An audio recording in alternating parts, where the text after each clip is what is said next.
So guys, let us go ahead and start the data collection mechanism over here. Okay. Now in this data collection mechanism, first of all, we definitely require some kind of input data, right? And without input data, it will be very difficult to work, right? So first of all, what I will do, I will just go ahead and write import NLTK. And in NLTK, I have a very important package, right? So I'll say NLTK.download. Okay. We will be specifically using this called as Gutenberg. Okay. And in this Gutenberg, we will be seeing there will be one text file, and we'll try to load that particular text file. So quickly, I will just go ahead and write from NLTK dot corpus import Gutenberg. Okay, so I'm just going to specifically use this Gutenberg library. Along with this, I will just go ahead and import pandas as PD. So I'm also going to use pandas as PD. Along with this, the next thing is that we will go ahead and load the data set. Now, in order to load the data set quickly, I will go ahead and write data is equal to Gutenberg dot raw. And here inside this Gutenberg package, there is a raw data set which is called as Shakespeare Hamlet.txt. Okay, so we will try to pick up this specific data set. Okay, now this particular data set is already present inside this package. Now we will take this data set and we'll save to a file. Okay, I will go ahead and write with open, and let me quickly go ahead and write my Hamlet.txt. I will create a new file. I'll say, hey, open this in my write mode and use a context called as file. And I will just go ahead and write file.write.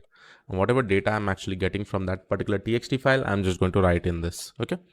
So this is a very simple way of doing the data collection. Over here in the Gutenberg package, there is a txt file which is called as Shakespeare-hamlet.txt. Okay. So once I execute this, you will be able to see there will be one txt file that will get created. Okay, I'm getting an error. Let's see what is the error. Partially initialized module has no attribute internals, mostly likely due to circular import. Okay, let me do one thing. Let me restart this kernel. Okay, sometime this kind of issues will definitely come. So I will just go ahead and execute it.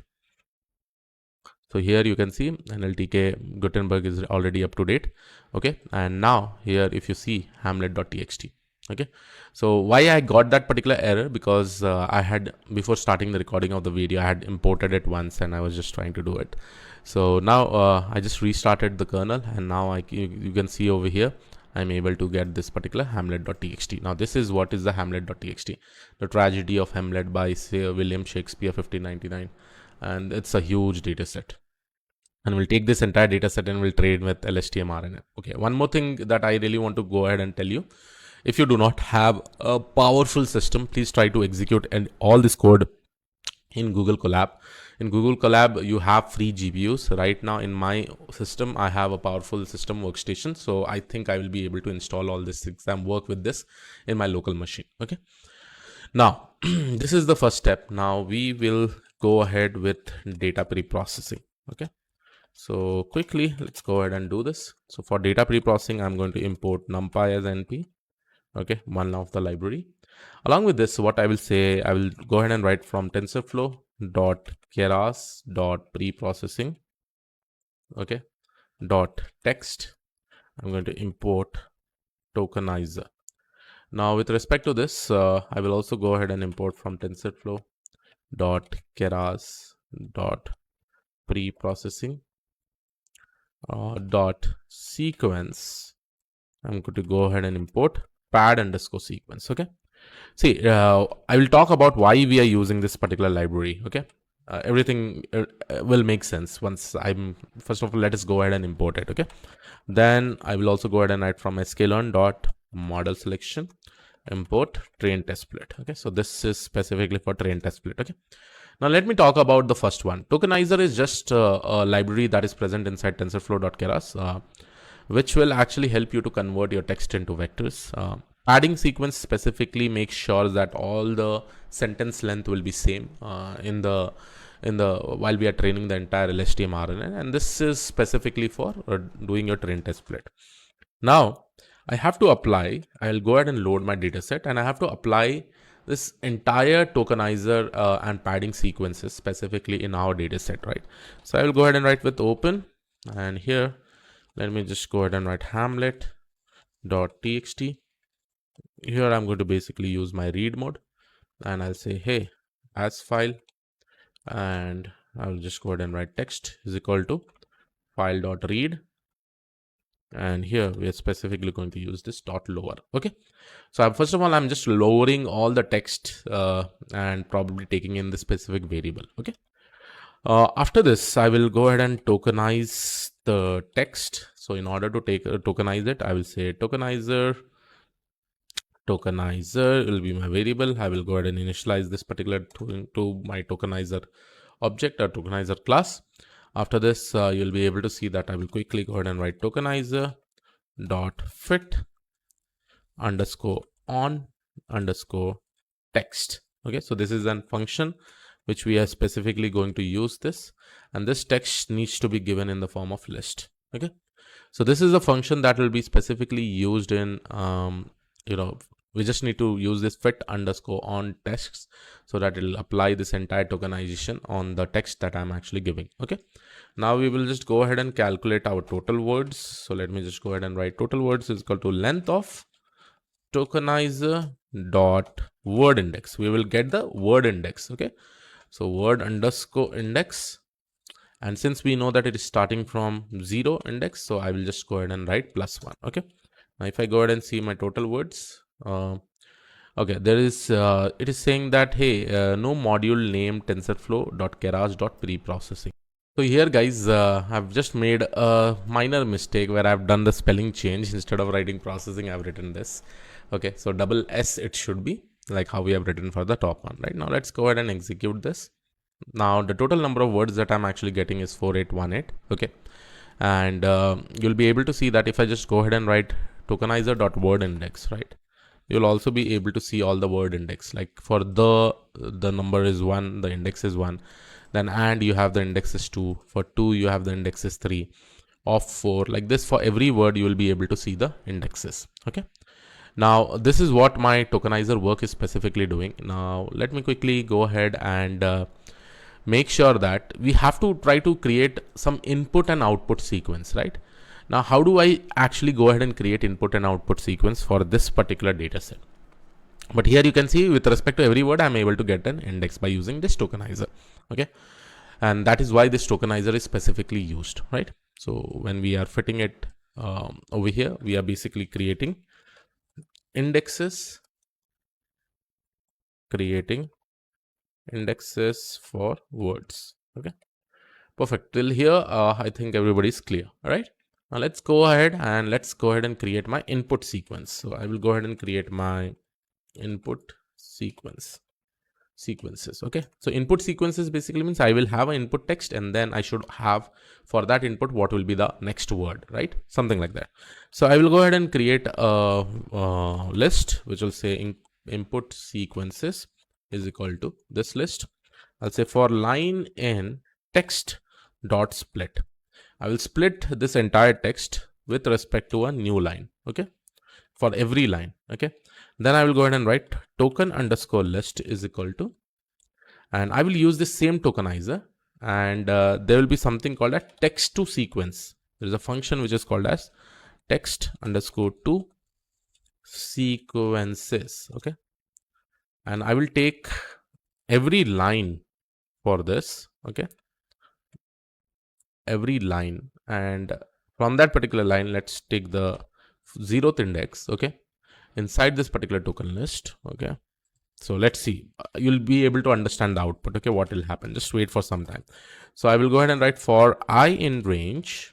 Okay, I will say 1 comma the length of token underscore list. Okay, since I'm going to add every tokens inside this, okay, I'm just going to write for every line with respect to all the elements. I will say n underscore gram underscore sequence is equal to token underscore list with respect to colon I plus 1. Okay, you'll understand it what exactly we are doing. Okay, so here input sequence dot append will be nothing but n gram sequence. Okay, now see, what we are exactly doing over here, we are splitting each and every line. Okay, we take that particular line and we apply to this particular tokenizer. And if you don't know about text to sequence, okay, so this, what it is going to do is that it will just going to convert that text into some sequences, wherein we'll have some kind of vectors also. I will show you. Okay, just wait. Like finally, you'll be able to see the what will be the output. So let me execute this. Now you know this will basically be my input sequence. Now if you see the input sequence, right. So for the first sentence, right, let's say this is my first sentence, actus primus sinus prime, right. So first of all, see, I'm able to get this 1687, right. So in short, what this is basically doing is that it is converting every words into sentence line by line, right, line by line, and we are getting that particular value. Now see, first sentence is basically having 2 words, second sentence is having 3 words, then you're having this, then you're having this, and this is how it is basically getting divided. Like all the sentence is basically converted into an input sequence. Okay, so let me do one thing. Let me just create this variable like this, input underscore sequence, input underscore sequence. So this is the kind of data pre-processing that we really need to do. Okay, perfect. Till here, I hope everybody is fine. We have just converted our every sentence into sequence of indexes. Now, the one thing that we really need to do is about a pad sequence. We have to make sure that all the sentences are of equal length, right? So for this, I will just go ahead and apply my pad sequences. Okay, here I'm going to basically use max underscore sequence underscore length is equal to max of, I will just go ahead and apply this max of, I will use one list, and I'll ask length of x, and I'll write for x in input underscore sequence. Now what I'm actually going to do is that for every see, when we are saying we are iterating through each and every sequences for every sentence, and then we are calculating the length, right, and whatever max length we specifically get right over here. So if I just go ahead and execute and see this max underscore sequence underscore length, you'll be able to see that 14, right? 14 is the maximum length with respect to all the sentences that we have over here, right? Now what I'm actually going to do, I'll take input sequence, something like this. I will apply this input sequences, and I'll say, hey, go ahead and use this np.array, okay? And I will apply this pad sequences in all the input sequence, okay, all the input sequence with max length is equal to nothing but this max sequence length. Okay, the reason why max sequence length, I'm basically saying, I'm saying, hey, make all the sentences to maximum 14 indexes or 14 characters. And here, what kind of padding I will be using? So padding will be nothing but it will be something like pre-padding or post-padding. It is up to you. Now, if you go ahead and see the input sequence, now every sentences will be of the same length, and the maximum length will be of 14 sentences, and we have added 0 for in the front, right? So that is the reason you'll be able to find this kind of input sequence, right? So here we have specifically done the prediction. Okay. Now it's time that we divide this entire data set into training and test data set. Now see, training and test data set, how should we specifically divide? In my x-axis, I consider for the first word, right? Here I will probably take just one example. What I will do is that I will just take let me write it over here. Okay, so here I will say create prediction predictors predictors and label. Okay, so here I'm going to write import TensorFlow as TF. Okay, I will just go ahead and write my, just a second, import TensorFlow TF. Okay, now once I import TensorFlow TF, I will go ahead and use my x and y coordinate. So this x will be my independent features, y will be my dependent feature. I will go ahead and write input sequences, input underscore sequences. I will take all the words and just remove the final word. Okay, and in the output sequence, which is my y, I will take this input sequences. I will take all the words and I'll just take the last word. Okay, so the last word will specifically go to y, and the first word will first all the words till the last will go to my independent feature. Okay, now similarly, if I go ahead and write y, I'll just go ahead and say, hey, tf dot keras, so I will just go ahead and write kf dot keras dot utils.